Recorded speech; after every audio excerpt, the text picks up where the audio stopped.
Una gota cae del techo, no cae sobre tierra, no cae sobre metal, no cae sobre una mano humana, cae sobre una roca negra caliente, tan caliente que la gota ni siquiera llega a existir del todo, se deshace antes de tocar el suelo, se convierte en vapor ácido en un aire tan denso que respirar sería como intentar inhalar una pared. A unos millones de kilómetros de ahí, otra lluvia cae también. Pero no moja. Son fragmentos de carbono comprimidos durante años. Siglos, quién sabe, descendiendo como diamantes hacia un abismo sin superficie. Y mientras tú miras el cielo desde una ventana, preguntándote si mañana hará sol o lloverá, en otros mundos el clima no te arruina. El peinado te borra del universo. Y, sin embargo, aquí viene lo más inquietante.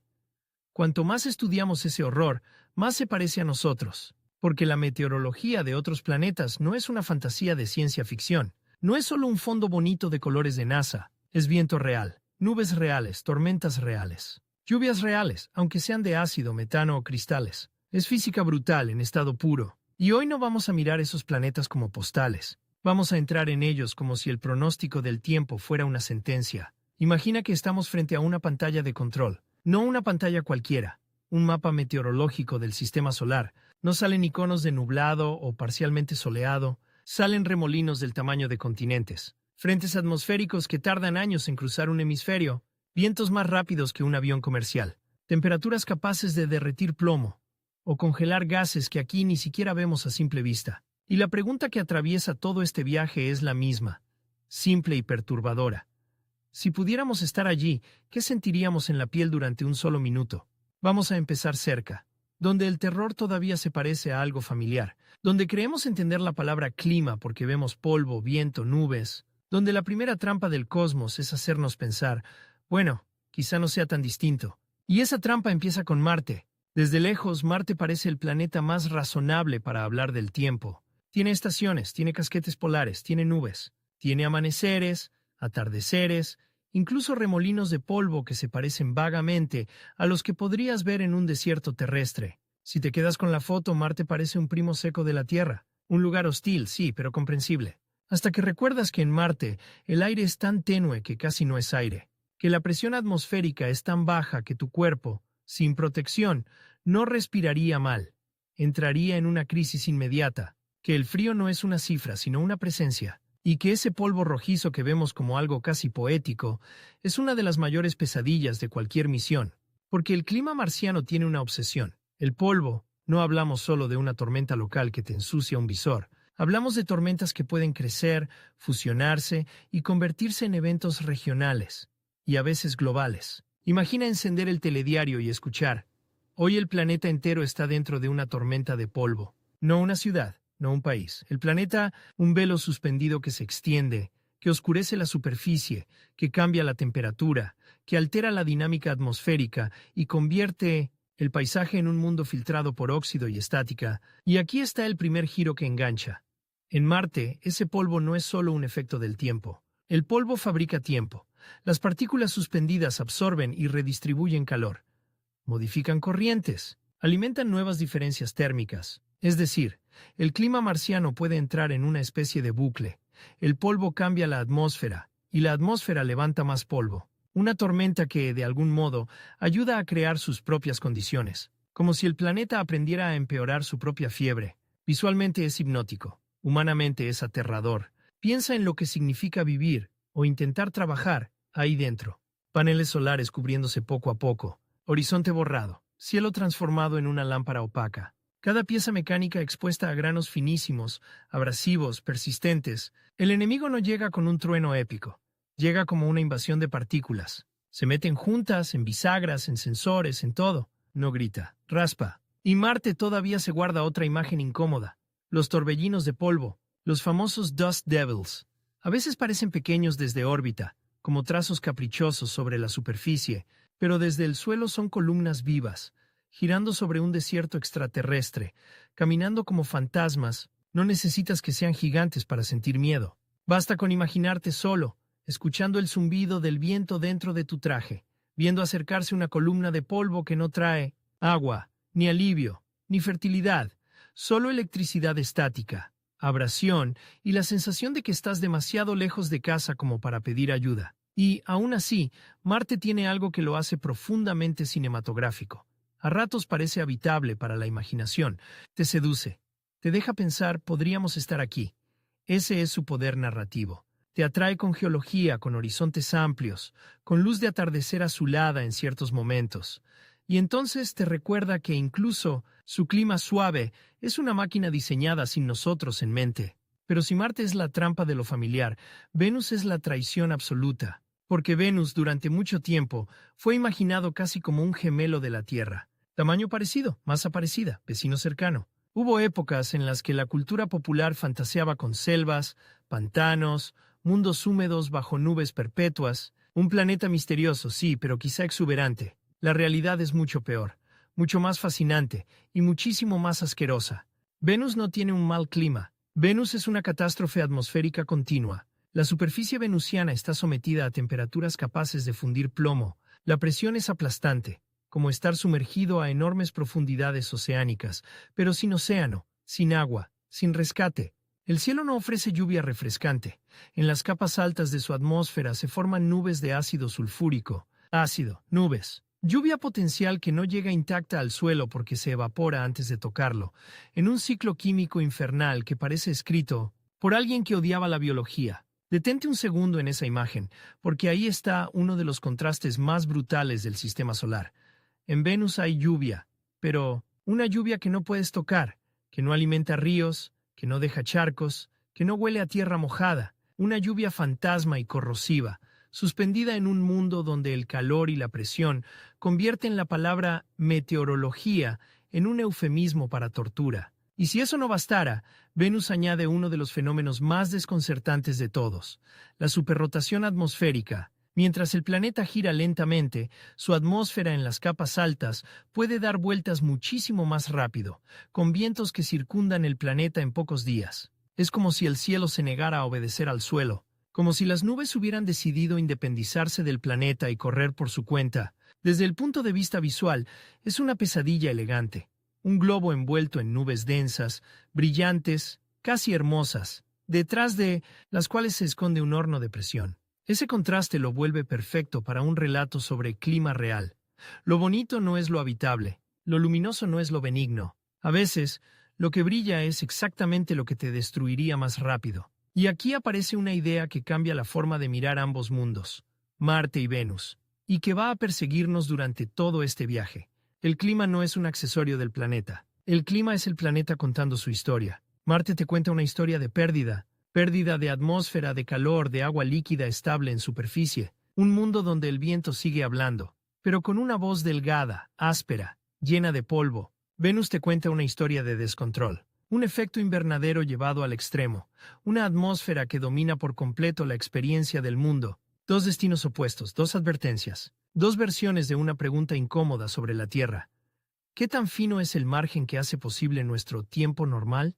Porque cuando aquí decimos, hoy está feo, solemos querer decir lluvia, humedad, viento, un paraguas roto, una tormenta que corta la luz unas horas. En el resto del sistema solar, hace mal tiempo, puede significar que la atmósfera misma es una trampa química, o que una tormenta puede rodear el planeta, o que no existe un lugar donde guarecerte porque el problema no está en una nube, está en el mundo entero. Y sin embargo, cuanto más monstruosos son estos climas, más fácil es reconocer patrones, diferencias de temperatura que mueven masas de aire, composición atmosférica que determina nubes y precipitación, rotación, inclinación, energía solar, dinámica de fluidos, es decir, lo alienígena también obedece leyes. Y eso es quizá lo más emocionante de todo. ¿Que el caos de otros planetas no es magia? Es meteorología llevada a extremos que aquí solo vemos en laboratorio, en modelos, en teoría o en pesadillas. Ahora imagina que seguimos avanzando en nuestro mapa, dejamos atrás los mundos rocosos cercanos y nos dirigimos hacia los gigantes gaseosos. Ahí la palabra clima cambia de escala. Ya no hablamos de tormentas que cruzan una llanura, hablamos de estructuras atmosféricas que podrían tragarse planetas enteros. Ya no hablamos de cielo sobre un suelo, porque el suelo, como lo entiendes, deja de ser una referencia clara, desciendes y desciendes y desciendes entre nubes de distintas composiciones. Capas de presión creciente, temperaturas cambiantes, vientos en bandas, y el pronóstico se convierte en una caída. Pero antes de llegar a ese descenso, hay algo importante que entender. En la Tierra, nuestro cerebro está entrenado para asociar clima con supervivencia cotidiana. ¿Salgo con abrigo? ¿Va a nevar? ¿Habrá tormenta? En otros planetas esa lógica se rompe. No se trata de qué me pongo. Se trata de si la física del entorno permite la existencia de algo como tú. Esa es la diferencia que hace que este tema sea tan adictivo. No estamos comparando temperaturas por curiosidad. Estamos mirando las fronteras de lo posible. Y cada frontera tiene una estética propia. Marte, rojo, polvoriento, silencioso, casi familiar. Venus, brillante, sellado, ácido, opresivo, un infierno escondido tras nubes suaves. Y lo más inquietante es que estos dos extremos viven casi al lado. En términos cósmicos, uno podría pensar, vale, entonces la distancia al Sol lo explica todo.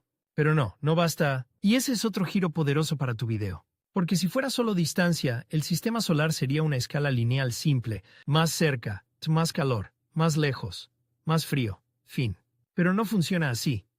La atmósfera, la composición, la presión, la rotación, la historia geológica y orbital de cada mundo lo cambian todo. Dos planetas de tamaño parecido pueden acabar en infiernos distintos. Un mundo lejano puede tener fenómenos meteorológicos más violentos que otro más cercano. Un satélite helado puede tener nieblas, lluvias o mares de sustancias que aquí serían gases. Es decir, la climatología planetaria no es una lista de temperaturas. Es una galería de sistemas completos, cada uno con sus reglas, sus trampas y sus sorpresas. Y precisamente por eso, cuando vemos imágenes de otros planetas, solemos cometer el mismo error. Los miramos como paisajes, pero deberíamos mirarlos como atmósferas en acción.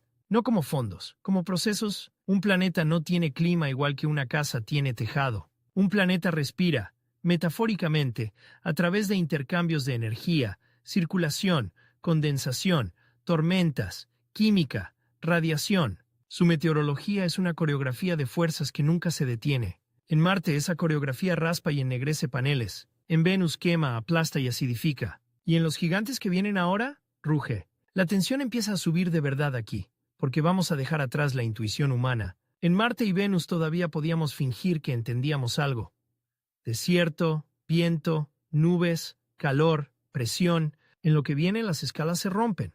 El tamaño de las tormentas, la velocidad de los vientos, la duración de los sistemas atmosféricos, todo empieza a sentirse exagerado hasta el absurdo. Pero es real, medido, observado. Y a veces incluso más extraño de lo que imaginamos antes de tener datos. Piensa en lo que significa que una tormenta dure más que una vida humana. Piensa en mirar un remolino y saber que ya estaba allí antes de que nacieras, que quizás seguirá cuando mueras, y que dentro de él cabrían varios planetas como el nuestro. Piensa en relámpagos donde no hay tierra, en nubes de amoníaco y metano, en franjas de viento que giran como cintas alrededor de esferas gigantescas. Piensa en la sensación de vértigo al comprender que en algunos mundos el tiempo no pasa sobre la superficie.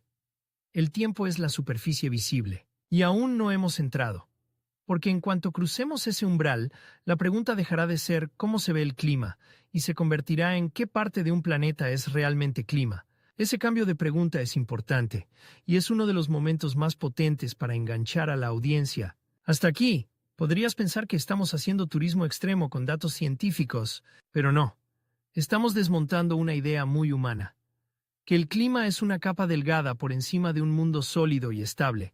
En muchos mundos esa separación se vuelve borrosa, a veces casi desaparece.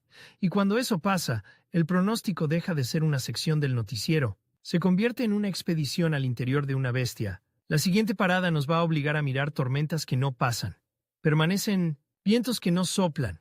Organizan planetas enteros en bandas. Nubes que no son de agua, sino de compuestos que aquí asociamos a limpieza, fertilizantes o combustibles. Colores hermosos que, traducidos a experiencia física, serían frío extremo, presión letal y química despiadada. Pero antes de lanzarnos a ese abismo, guarda esta idea, porque será el hilo secreto de todo lo que viene. Cuando miramos el clima de otros planetas, en realidad estamos mirando versiones extremas de las mismas leyes que gobiernan una brisa en la costa, una tormenta de verano o una nube de lluvia aquí en la Tierra. Lo que cambia no es la física, cambia el escenario. Cambian los ingredientes, cambia la escala, y esa continuidad, ese parentesco entre nuestra lluvia cotidiana y un huracán de amoníaco en un gigante gaseoso, es quizá más perturbadora que la propia violencia del cosmos, porque significa que el universo no necesita inventar reglas nuevas para crear horrores meteorológicos. Le basta con empujar las nuestras un poco más allá. Seguimos sin cortar el pulso como una sola narración continua. Ahora entramos en la zona donde la palabra tormenta deja de significar lo que creías. Y entonces llegamos a Júpiter, y todo lo que parecía enorme hasta ahora se vuelve una maqueta. Porque Júpiter no te recibe con un paisaje, te recibe con una advertencia visual. Bandas gigantescas, remolinos, óvalos, turbulencias que se enredan unas con otras como si el planeta entero estuviera hirviendo por dentro. No hay un continente al que aterrizar y decir, aquí empieza la tormenta. En Júpiter, lo primero que te golpea es una idea mucho más incómoda. La atmósfera no está encima del mundo. La atmósfera es el mundo visible. Y eso cambia por completo cómo sentimos el clima. En la Tierra una tormenta tiene un borde. Empieza, se intensifica, se mueve, se disipa. En Júpiter muchos sistemas meteorológicos parecen vivir en otra escala temporal. Son estructuras que persisten, se deforman, se fusionan, se devoran. La imagen más famosa de todas, la gran mancha roja, se volvió un icono precisamente porque parece imposible. Una tormenta colosal, un remolino anticiclónico gigantesco, observado durante siglos, siglos. Tu vida entera cabe dentro de una arruga temporal de ese sistema. Detente ahí un segundo, porque el dato por sí solo impresiona, pero lo que realmente engancha es la sensación física que provoca imaginarlo. Piensa en una tormenta terrestre que conoces. El cielo se cierra, truena, llueve, pasa. Ahora sustituye esa experiencia por un vórtice tan inmenso que dentro cabrían planetas como la Tierra, un remolino con nubes apiladas en capas, con diferencias de altitud, con corrientes que chocan, con bordes turbulentos donde la energía se redistribuye como si el planeta estuviera peleando consigo mismo. Y lo miras desde arriba, desde una sonda o una animación, y parece hermoso, casi hipnótico. Pero traducido a experiencia, sería una sucesión de presiones, vientos y composiciones químicas para las que no tenemos cuerpo. Ese es el patrón que más desconcierta de los gigantes gaseosos. Son visualmente bellos y físicamente inhumanos. Júpiter está organizado en bandas claras y oscuras, cinturones y zonas que rodean el planeta, cada una con dinámica propia, con flujos en direcciones alternas, como carriles atmosféricos a escala planetaria. Ya eso sería impresionante. Pero encima aparecen remolinos, tormentas convectivas, ondas, turbulencias, rayos, sí, rayos, relámpagos. Descargas eléctricas en un mundo sin superficie sólida, accesible en el sentido cotidiano, en capas profundas donde la convección y la humedad, en este caso no humedad humana, sino mezclas de gases y condensados exóticos, alimentan fenómenos violentos. Y aquí llega un giro que suele sorprender mucho a quien solo conoce las imágenes coloridas. Los colores de Júpiter no son maquillaje, son pistas. Nos hablan de composición, altitud, química, partículas, procesos atmosféricos. Lo que parece una pintura abstracta es, en realidad, un mapa de circulación, temperatura y sustancias. Estamos viendo meteorología escrita en pigmentos químicos. Ahora imagina un descenso imposible, no porque vaya a ocurrir mañana, sino porque sirve para que el espectador sienta el clima como experiencia. Al principio atravesarías capas altas de nubes, con temperaturas y presiones todavía dentro de rangos concebibles por la ingeniería, de una sonda durante un rato. Pero cada kilómetro hacia abajo cambiaría las reglas. La presión subiría, la temperatura subiría, las nubes cambiarían de composición. Lo que arriba era una capa de cristales de amoníaco, daría paso a otras regiones más profundas, con compuestos distintos, dinámica distinta, violencia distinta. Los vientos seguirían, la luz se degradaría, y en algún punto la pregunta ¿cuándo tocamos fondo? Dejaría de tener sentido práctico, porque en Júpiter el clima no es una capa fina con suelo debajo esperándote como una respuesta tranquilizadora, es una profundidad. Y eso produce una clase de miedo rara, más parecida al miedo al océano profundo que al miedo a una tormenta. No temes solo al viento, temes a la falta de referencia, temes a descender en un medio que cambia sin darte un límite claro, mientras todo alrededor sigue obedeciendo a una física perfectamente real, pero completamente hostil. Sin embargo, Júpiter no es solo monstruoso, también es un laboratorio vivo, y ahí está el segundo gran giro narrativo de esta parte. Cuanto más salvaje parece, más útil se vuelve para entender el clima en general. ¿Por qué? Porque Júpiter exagera cosas que en la Tierra existen a menor escala. bandas de circulación, convección, formación de nubes, cizalladura, del viento, tormentas que extraen energía de gradientes térmicos, sistemas que interactúan y se reorganizan. Es como si el universo hubiera construido una versión gigante y brutal de ciertas reglas atmosféricas para que las viéramos con lupa. Una lupa aterradora, sí, pero una lupa... Y cuando ya crees que Júpiter es el rey indiscutible del espectáculo meteorológico, aparece Saturno. Y en vez de copiarlo, decide humillarnos de otra manera. Saturno llega con elegancia. Desde lejos sus anillos roban toda la atención. Son tan icónicos que mucha gente olvida que el planeta en sí también tiene una atmósfera gigantesca, activa, compleja, con vientos extremos y fenómenos que parecen diseñados para desconcertar incluso a quienes ya vienen impresionados por Júpiter. Porque Saturno tiene tormentas descomunales, sí. Tiene bandas, sí. Tiene dinámica atmosférica intensa, pero además tiene una de esas rarezas que convierten un buen video en algo inolvidable. Un patrón hexagonal en el polo norte, un hexágono en un planeta. En el polo, persistente. Suena a error de renderizado, a glitch, a una textura mal puesta en una simulación, pero no. Es una estructura atmosférica real, una onda gigantesca en forma aproximadamente hexagonal asociada a la circulación en la región polar. Y ese detalle cambia el tono por completo, porque pasamos del clima violento al clima geométricamente inquietante. Ya no solo da miedo por fuerza, da miedo porque parece antinatural, como si alguien hubiera dibujado una figura perfecta en el cielo de un gigante gaseoso. La primera vez que uno lo ve, la reacción suele ser una mezcla de fascinación y rechazo.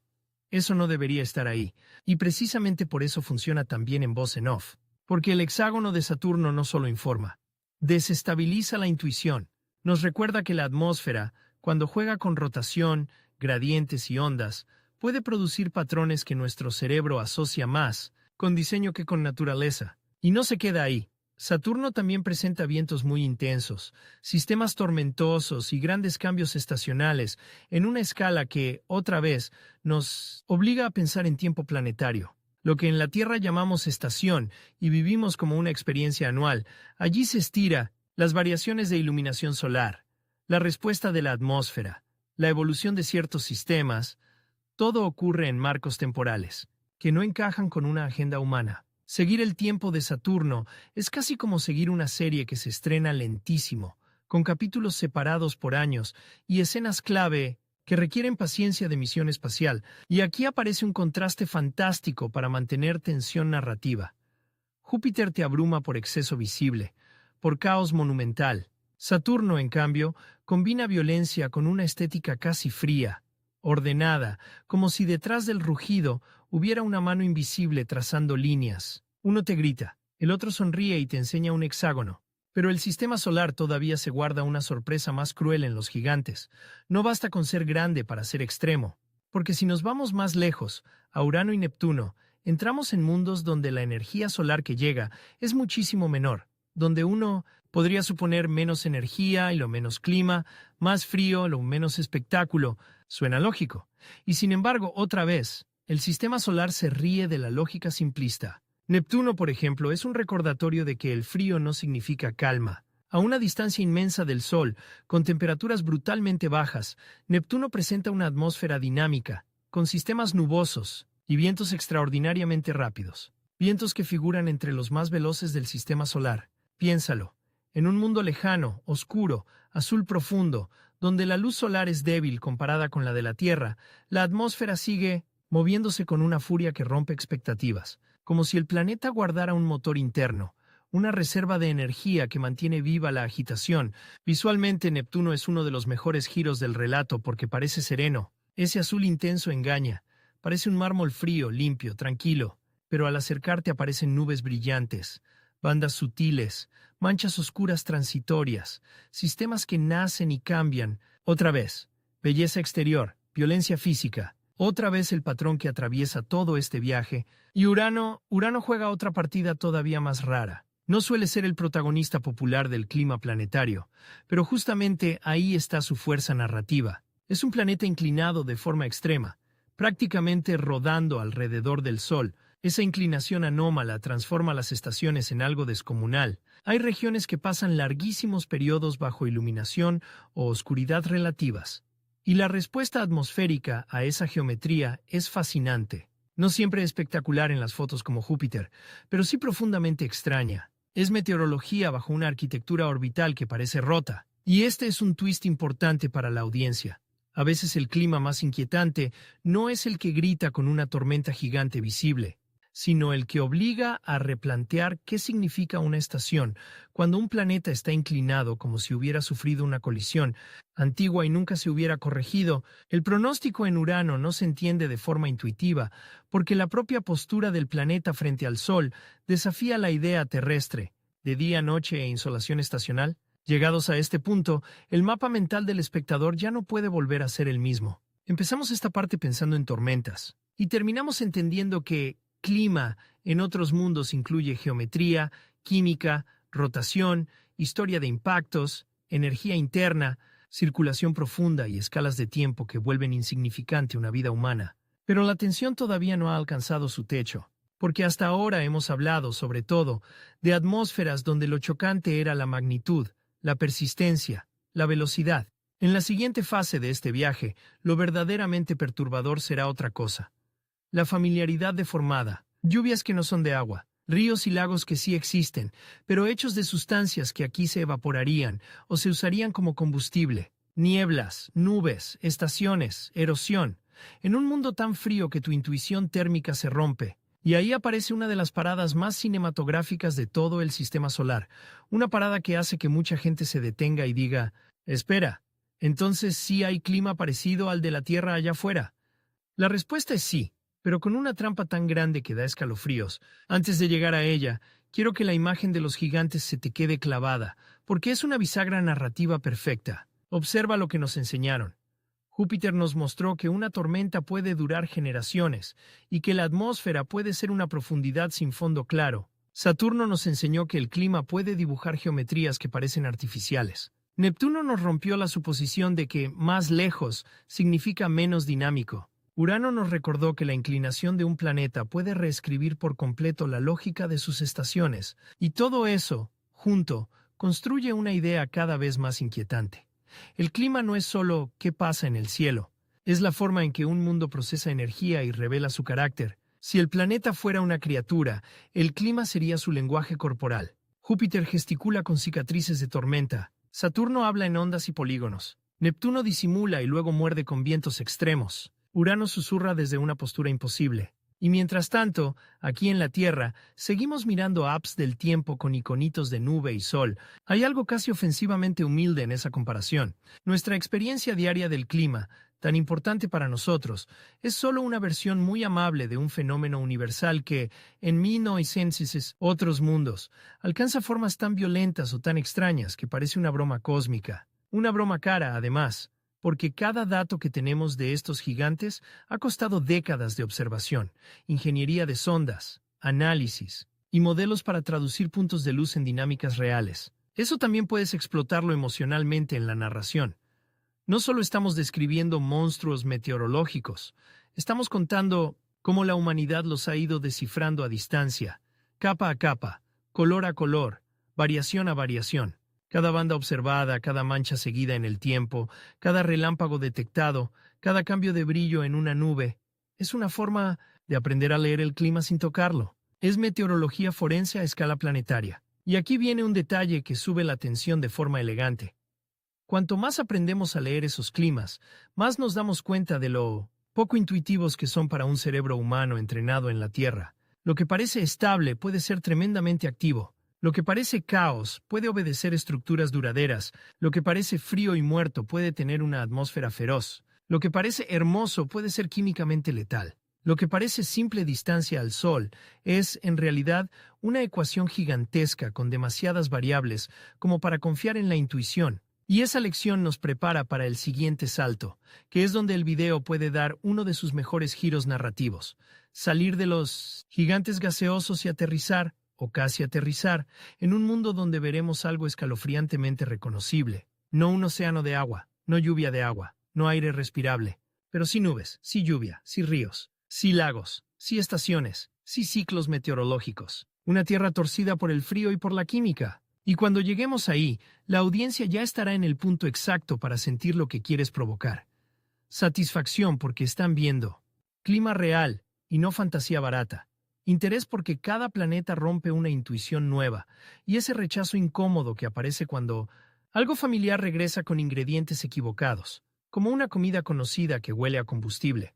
Porque eso es lo que viene, un mundo donde puede llover lo suficiente como para tallar paisajes, un mundo con mares tranquilos en apariencia, un mundo donde, si extendieras la mano, no sentirías lluvia fresca sino hidrocarburos líquidos a temperaturas criogénicas, un mundo donde el clima parece una imitación de la Tierra, hecha por alguien que entendió la forma, pero no el alma. Y aún así, será uno de los lugares más importantes para responder la pregunta con la que abrimos.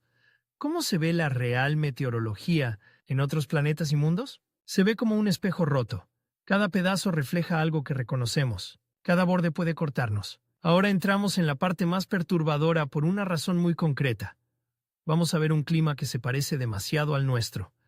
Y, al mismo tiempo, es completamente ajeno. Es el tipo de similitud que no tranquiliza, inquieta. Y entonces aparece Titán. No entra como Júpiter, gritando con tormentas gigantes. No entra como Venus, aplastando la imaginación con ácido y calor. Titán entra despacio, casi en silencio, con una niebla espesa, un cielo anaranjado y una promesa visual engañosa. Esto parece un mundo con tiempo de verdad. Y lo es, solo que aquí el tiempo de verdad está hecho con los ingredientes equivocados. Titán, la gran luna de Saturno, tiene atmósfera densa, tiene nubes, tiene viento, tiene estaciones, tiene lluvia, tiene ríos, tiene lagos y mares. Si dices esto rápidamente, casi suena a una versión fría de la Tierra. Y en cierto sentido, estructuralmente, lo es. Hay un ciclo meteorológico, hay transporte de líquidos, hay evaporación, condensación y precipitaciones, correntía, erosión. El clima modela el paisaje, pero no hablamos de agua líquida, hablamos de metano y etano. Y ahí es donde la historia da uno de sus mejores giros, porque de pronto el espectador comprende algo casi obsceno en términos cósmicos. La naturaleza puede repetir un mismo diseño climático, usando sustancias totalmente distintas, en temperaturas tan bajas que aquí romperían nuestra intuición. En Titán, lo que en la Tierra hace el agua, allí lo hacen hidrocarburos líquidos en condiciones criogénicas. Es como si el universo hubiera copiado la mecánica de nuestro clima y hubiera cambiado el contenido del vaso. La primera reacción suele ser fascinación, la segunda, rechazo. Porque cuando dices lluvia, el cuerpo humano rellena la palabra con memorias.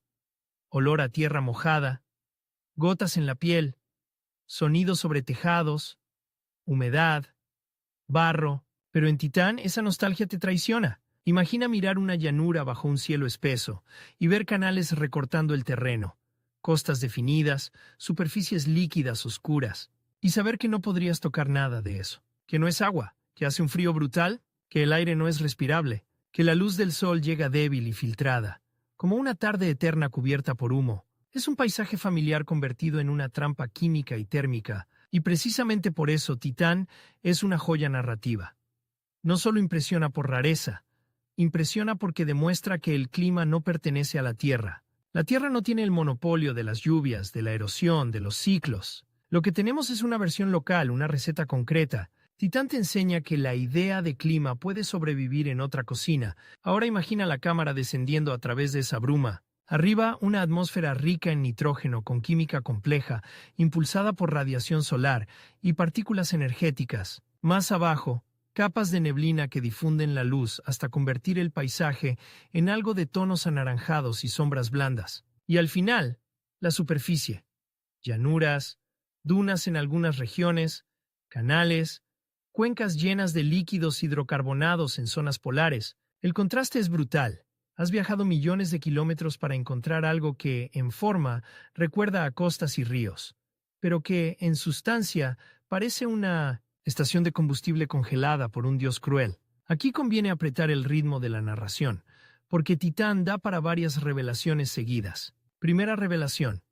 Sí hay mares estables de líquido fuera de la Tierra en nuestro sistema solar, y están en Titán.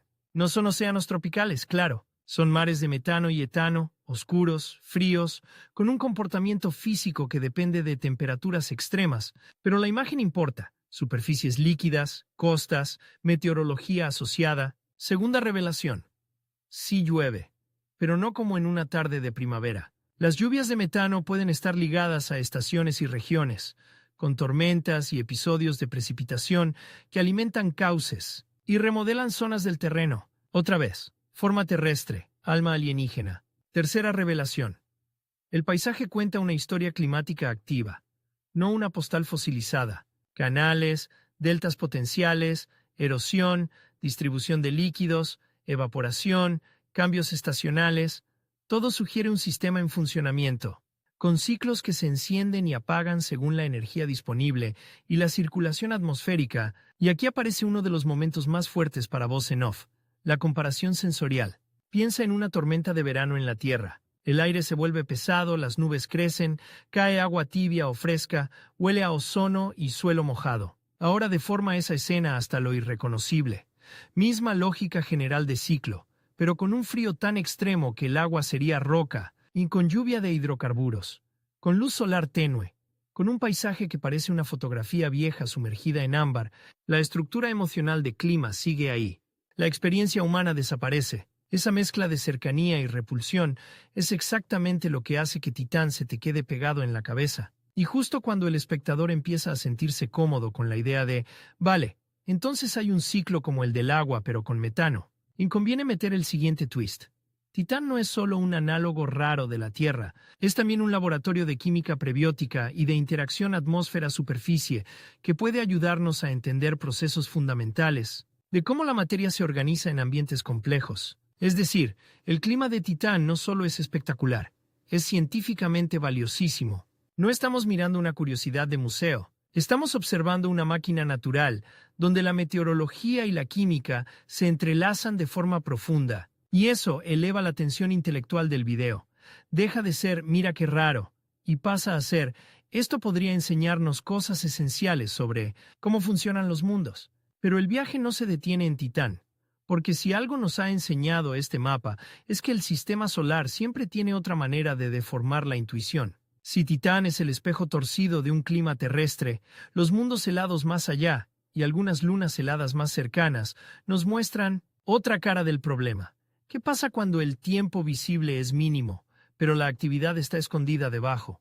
¿Qué pasa cuando la superficie parece quieta, congelada, muerta, y el verdadero drama se desarrolla en fracturas, géiseres o intercambios sutiles entre interior y exterior? Aquí la palabra clima se vuelve más resbaladiza, y eso es narrativamente potentísimo. Tomemos Tritón, la luna de Neptuno, por ejemplo, un mundo helado, remoto, con temperaturas extremas y una atmósfera tenue, donde se han observado fenómenos que incluyen géiseres o plumas asociadas a procesos de sublimación y calentamiento estacional de hielos superficiales. Imagínalo. Estás en uno de los lugares más fríos y lejanos del sistema solar, y aún así el Sol, débil y distante, sigue siendo capaz de participar en un ballet energético que dispara actividad, no una primavera amable, una primavera de nitrógeno helado y penachos sobre una llanura extraña. Esto importa porque rompe otra intuición. Si está muy lejos no pasa nada. Falso. Pasa solo que en otros ritmos, con otros materiales y con señales más sutiles. El clima, o al menos los procesos atmosféricos y estacionales, puede ser tenue, raro, episódico, pero sigue escribiendo huellas. Luego está Plutón, que durante años muchos imaginaban como un bloque de hielo inerte y punto. Y sin embargo, cuando empezamos a verlo mejor, aparecieron sorpresas. Atmósfera tenue de nitrógeno, neblinas estratificadas, variaciones estacionales ligadas a sublimación y deposición de hielos volátiles, superficies donde la química de hielos de nitrógeno, metano y monóxido de carbono interactúa con insolación y relieve. Otra vez, no es tiempo como el de la Tierra. No vas a abrir una app y ver 20% de lluvia, pero sí hay una meteorología en el sentido profundo. Intercambios entre superficie y atmósfera, circulación, condensación de nieblas, imbalance energético, estaciones extremadamente largas, y aquí el tono debe volverse más inquietante que espectacular. Porque estos mundos helados no seducen con tormentas gigantes ni con mares evidentes, seducen con algo más raro. La evidencia de que, incluso donde parece no haber casi nada, la física sigue trabajando. Lento, frío, casi en silencio. Pero trabajando. Es como entrar en una casa abandonada y descubrir que el reloj todavía funciona. Si lo piensas, ese patrón recorre todo lo que hemos visto, y ahora se hace clarísimo. En Venus, el horror era una atmósfera dominante y abrasiva. En Marte la obsesión era el polvo que reescribe el tiempo. En Júpiter y Saturno, el clima se volvía arquitectura gigantesca. En Neptuno y Urano el frío no implicaba calma. En Titán, la familiaridad del ciclo hidrológico reaparecía con combustibles líquidos. En los mundos helados remotos, la actividad se escondía en intercambios sutiles y estaciones larguísimas. Cada parada ha destruido una simplificación, y ese proceso de demolición narrativa prepara el terreno para una pregunta más oscura. Si el clima puede adoptar tantas formas dentro de nuestro propio vecindario cósmico, ¿qué nos espera fuera del sistema solar? Pero antes de saltar a exoplanetas, que será nuestro próximo gran vértigo, hay una parada conceptual imprescindible, una de esas que hacen que el video se vuelva memorable y no solo informativo. Hay que hablar de la violencia invisible, de aquello que no siempre vemos como nube o lluvia, pero que forma parte de la experiencia real del tiempo en otros mundos. Radiación y química, presión, partículas, interacción con magnetosferas, electricidad atmosférica, nieblas tóxicas, granizo exótico potencial, brumas fotoquímicas. Ese conjunto de factores que convierten un planeta aparentemente hermoso en un entorno que te mataría antes de que llegues a admirarlo. Porque ¿cómo se ve la real meteorología? Es una gran pregunta visual, sí. Pero ¿cómo se siente?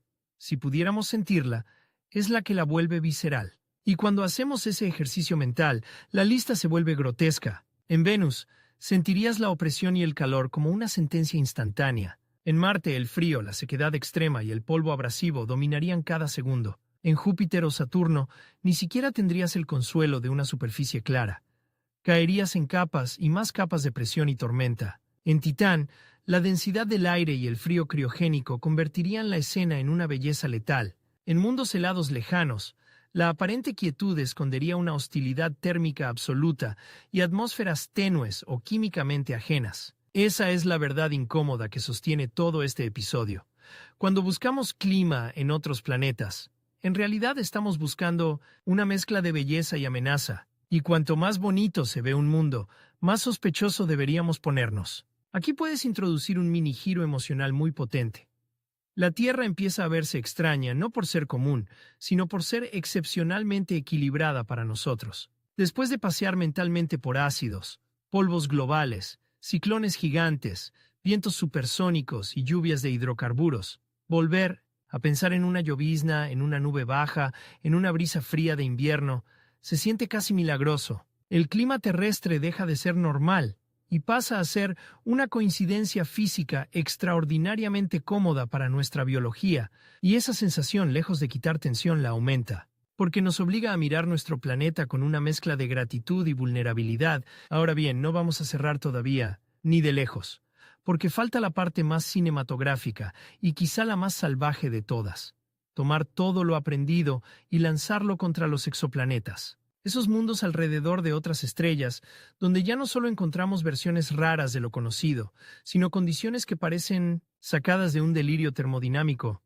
Ahí veremos días eternos y noches eternas en planetas acoplados por marea, vientos que intentan redistribuir diferencias extremas de temperatura, lluvias de materiales imposibles para nuestra experiencia cotidiana, atmósferas evaporándose bajo radiación brutal, nubes minerales, y mundos donde el pronóstico ya no parece una sección del tiempo, sino un informe desde el interior de una forja. Pero para que ese salto funcione, Titán y los mundos helados nos han dejado la clave perfecta. El clima no necesita parecerse a la Tierra para ser un clima completo. Puede usar otros líquidos, puede operar más despacio, puede esconderse, puede estar repartido entre superficie, atmósfera e interior, puede ser tenue y aún así decisivo, puede ser raro y aún así obedecer reglas. Esa idea nos permite mirar los exoplanetas sin exigirles que repitan nuestra receta. Y cuando hacemos eso, el universo se vuelve mucho más interesante y bastante más repugnante. Porque lo que viene no son solo planetas más calientes o más fríos. Lo que viene son mundos donde el concepto mismo de tiempo atmosférico se estira hasta parecer un experimento de laboratorio llevado demasiado lejos. Mundos en los que la lluvia podría ser roca vaporizada que se condensa, o metales en formas extremas, o minerales en suspensión, donde los vientos nacen de contrastes térmicos tan bestias que ninguna tormenta terrestre sirve de comparación directa, donde una cara del planeta arde bajo una estrella y la otra vive en una oscuridad helada, donde las nubes no anuncian agua, sino química exótica. Y entonces entenderemos el último gran giro de toda esta historia. No hemos estado mirando rarezas. Hemos estado mirando un catálogo de soluciones que la física usa para mover energía en mundos distintos. El clima no es una excepción terrestre, es una consecuencia universal. La excepción quizá es lo cómodo que nos resulta el nuestro. Y esa revelación, que empezó con una gota que no llegaba al suelo y una lluvia de diamantes cayendo en otro mundo, nos deja en el punto exacto para el tramo final. El momento en que la meteorología deja de ser una curiosidad del sistema solar y se convierte en una ventana a cómo funciona el universo cuando nadie está pensando en nosotros. Lo que viene no será más cercano, será más extremo, más rápido, más caliente, más asimétrico, más químicamente extraño y, paradójicamente, más revelador, porque después de Venus, Marte, Júpiter, Saturno, Neptuno, Urano, Titán, Tritón y Plutón, ya no estamos buscando paisajes, estamos aprendiendo a escuchar atmósferas. Vamos al tramo final. Y aquí el vértigo cambia de escala otra vez, porque dejamos de mirar vecinos raros y empezamos a mirar mundos que orbitan otras estrellas. Ya no basta con preguntar ¿cómo es el clima allí? Ahora la pregunta real es ¿qué clase de clima puede existir cuando cambias de estrella, de órbita, de rotación, de química y de infierno? Y de pronto el mapa ya no es el sistema solar. Es una colección de mundos tan extremos que muchos ni siquiera encajan en las categorías con las que crecimos. Rocoso, gigante, frío, caliente. Aquí aparecen los Júpiteres calientes, los mundos de lava, los planetas bloqueados por marea con un lado de día eterno y un lado de noche eterna, atmósferas que intentan sobrevivir pegadas a estrellas violentas y fenómenos que suenan a exageración de guionista, pero que salen de datos reales, espectros reales, observaciones reales. Y esta vez, el clima ya no solo parece una bestia. Parece una cirugía energética, porque en muchos exoplanetas extremos, especialmente los que orbitan muy cerca de su estrella, la diferencia entre el lado iluminado y el lado oscuro puede ser tan brutal que la atmósfera entera se convierte en una máquina de redistribuir calor. El aire corre, las corrientes se aceleran, las nubes se forman y se destruyen. La química cambia con la temperatura, y lo que en la Tierra sería una brisa por diferencia térmica, aquí se transforma en un sistema global de vientos descomunales. NASA describió este tipo de escenario en WASP-39b, donde Webb permitió estudiar la frontera entre el amanecer y el atardecer, eternos de un planeta bloqueado por marea, con señales de circulación atmosférica y transporte de calor. Detente en esa imagen porque es una de las más poderosas de todo el video. Un planeta donde nunca amanece en todas partes, donde la mitad del mundo vive bajo una estrella fija, donde la otra mitad jamás ve el día, y entre ambas, una franja perpetua, un borde en tensión, donde el clima no es un episodio, sino una guerra continua entre calor y oscuridad. Eso ya sería suficiente para volarte la cabeza, pero el universo no se conforma con eso, porque algunos exoplanetas ultracalientes han entrado en la cultura popular científica por algo todavía más grotesco: la posibilidad de precipitaciones de materiales que aquí jamás asociarías con lluvia. El caso más famoso es WASP-76b, un gigante ultracaliente, donde se popularizó la idea de lluvia de hierro en el lado nocturno. A partir de observaciones e interpretaciones sobre la presencia de hierro y fuertes contrastes térmicos. Y aquí hay un matiz importante, y buenísimo para el tono del guión. La imagen es muy potente, pero la interpretación exacta ha sido debatida y refinada con nuevos modelos y datos. Es decir, incluso cuando el titular es monstruoso, la ciencia sigue peleando por los detalles. Y eso narrativamente es oro. Porque el giro ya no es solo mira qué horror, el giro es el horror es real. Pero entender exactamente cómo ocurre es todavía más difícil y fascinante. No basta con imaginar un cielo donde se condensa metal, hay que pensar en circulación tridimensional, química, gradientes térmicos, altitudes, nubes minerales, espectros, líneas de absorción, modelos de transporte. Lo que parecía una frase viral se convierte en una investigación profunda sobre cómo se comporta una atmósfera cuando la empujas hasta el borde de lo razonable. Y luego llega HD 1897-33b, otro nombre que suena a matrícula de laboratorio, pero que es una de esas joyas narrativas que hacen que el espectador se incline hacia la pantalla. ESA difundió una descripción artística basada en datos, donde se habla de temperaturas superiores a 1000 de Gunnimaralis y vientos de miles de kilómetros por hora, junto con la famosa imagen de lluvia de vidrio lateral. Otra vez, una forma de contar un conjunto de condiciones extremas y partículas, silicatos, en una atmósfera infernal con un lenguaje visual que se te clava en la mente. Piénsalo en términos sensoriales, porque ahí está la fuerza para vos en off. No es solo que llueva, es que si pudiéramos estar allí, cosa imposible para un cuerpo humano, la precipitación no sería un alivio, ni un sonido agradable en una ventana. Sería una abrasión impulsada por vientos monstruosos, una tormenta que no moja, lija. Y aquí reaparece la estructura secreta que ha unido todo el episodio desde el primer minuto. En la Tierra, el clima te condiciona. En muchos otros mundos el clima te niega por presión, te niega por química, te niega por temperatura, te niega por radiación, te niega por velocidad de viento, te niega por falta de referencia, por exceso de energía o por hambre de energía. El clima extraterrestre no está en contra de nosotros de forma personal, simplemente no fue diseñado para incluirnos. Pero no todos los exoplanetas extremos son gigantes gaseosos infernales. Y aquí entra un giro modernísimo, más reciente y muy potente. Los mundos rocosos ultracalientes que, aun estando brutalmente irradiados, ni muestran señales de atmósfera donde muchos esperaban roca desnuda y vapor fugaz.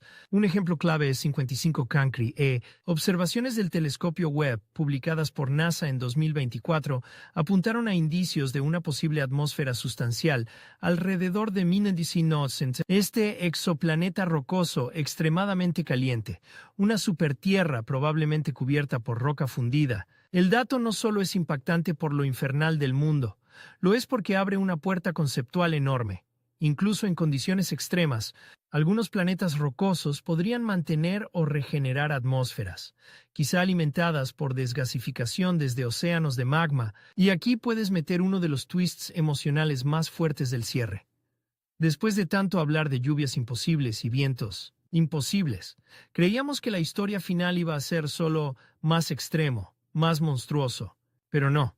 El verdadero giro es que estos mundos no solo asustan, complican nuestras certezas. Creíamos que una roca tan caliente cerca de una estrella debía estar casi desnuda, y entonces aparece evidencia de una atmósfera posible. Creíamos que un titular como lluvia de hierro cerraba el caso, y la ciencia responde, no tan rápido, vamos a separar señal, modelo y física. Creíamos que día eterno, noche eterna, era una imagen estática, y Webb empieza a mostrarnos que en esa frontera hay circulación, química y meteorología activa. Es decir, cuanto más extremo se vuelve el clima, más humildes tenemos que ser al describirlo. Y eso, lejos de enfriar la historia, la vuelve mucho mejor.